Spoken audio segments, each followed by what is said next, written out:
Good morning, everybody. It is Thursday, June 30th, 5:42 a.m. Central Time as I speak here.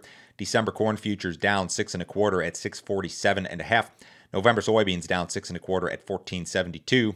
September Chicago wheat down 3.75 at 926.25. September Kansas City wheat up 1.75 at 993. September spring wheat down 5.75 at 1022.75. If you guys are listening on the podcast, appreciate it. If you're watching on YouTube, hit that subscribe button, guys. We're getting close to 6,000 subscribers. I'd love to get there here over the next month or two. Leave me a comment, like these videos. All of those things will help YouTube and its algorithm to grow this channel for me. Much appreciated. If you'd like some additional information from me, go to my website, www.standardgrain.com. Check out my premium subscription service today. I send my premium subscribers a ton of information direct from me every single business day. Morning email has been going out about 5:30 a.m. Central Time. That email includes a ton of information, charts, graphics, overnight headlines, all of those things. My daily subscriber-only videos are part of this deal. Yesterday, I did one regarding some of these commodity markets that have started to show signs of weakness, and some of them that have just outright collapsed from the highs that we saw earlier this year, and how this may be kind of a negative factor for commodities in general. Also did a weather update, and I've been talking about weather in quite a bit of detail in just about all of these videos.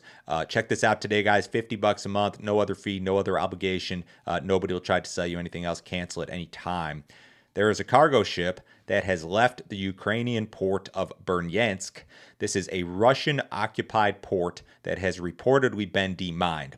A Russian-installed official wrote on the Telegram messaging service. He said this. This is all according to a Reuters report here this morning.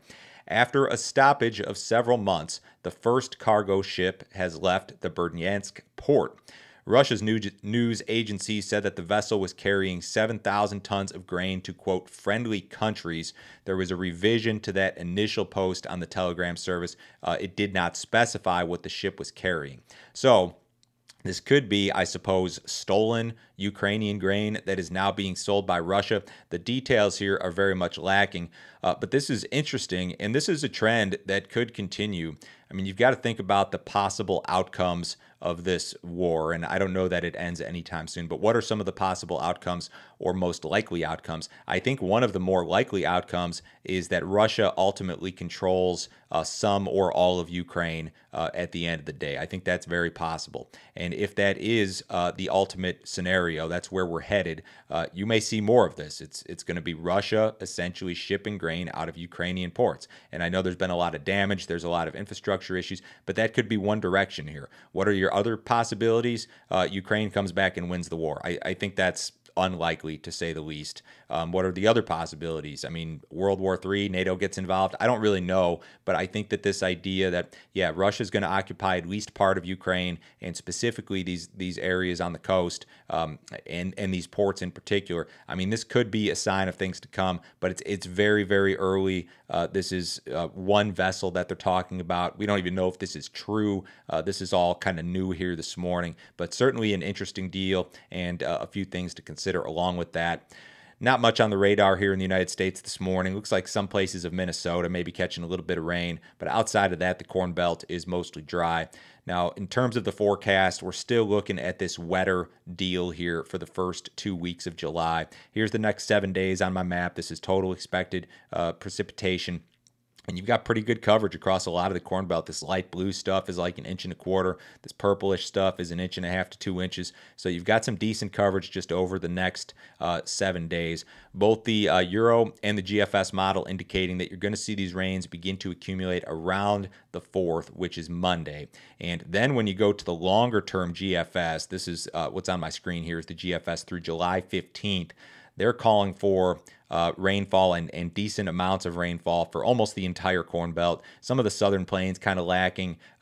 Maybe there's a few pockets here that are on the drier side. But guys, it's June 30th. You've got a forecast indicating that the entire Corn Belt's going to see at least 2 inches of rain over the next 2 weeks.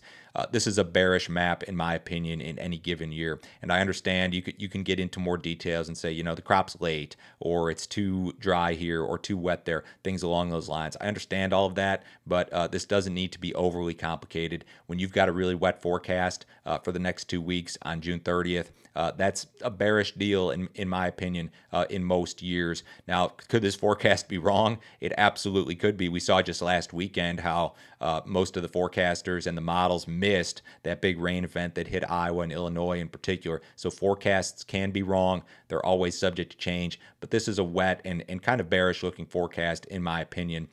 We do have heat here.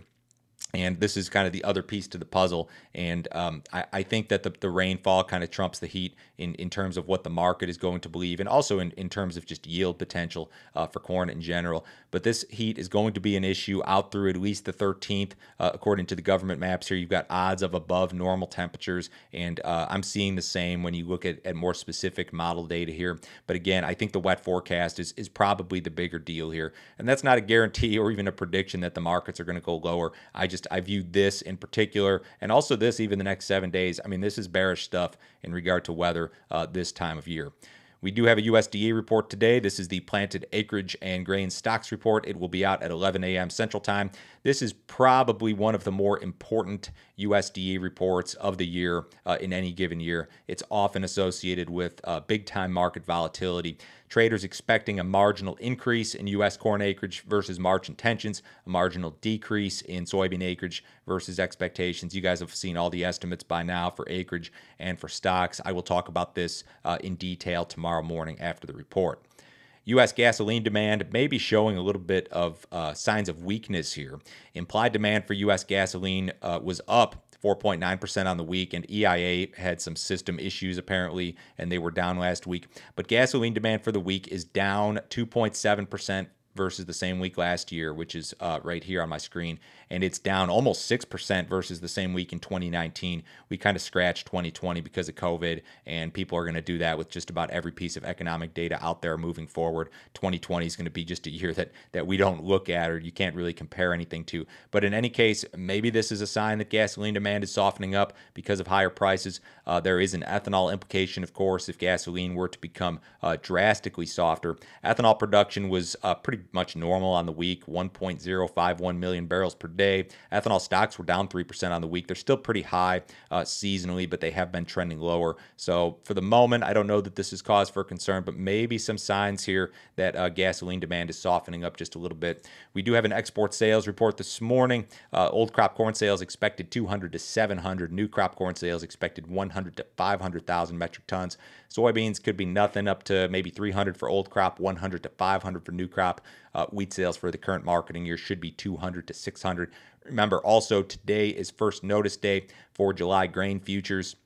So if your grain buyer is still bidding off July, they'll be flipping to September today. The cattle market was lower yesterday, sharply lower, well, down about $1 in feeder cattle, so just generally lower. There was some better cash trade in Nebraska, 145 to 151, still 137 to 138 in the South. We had a hogs and pigs report out yesterday. It kind of confirmed the general theme of contraction in the U.S. hog herd, but that was seen as a neutral to maybe slightly friendly report, that hogs and pigs report. U.S. dollars higher this morning. Stock market's down. The S&P is down 55. The Dow Jones down 370. Bonds are up. Gold's down $5. Crude oil down 66 cents in the August WTI at 109.12. Remember, guys, report at 11 a.m. Central. Have a great day. I'll talk to you Friday.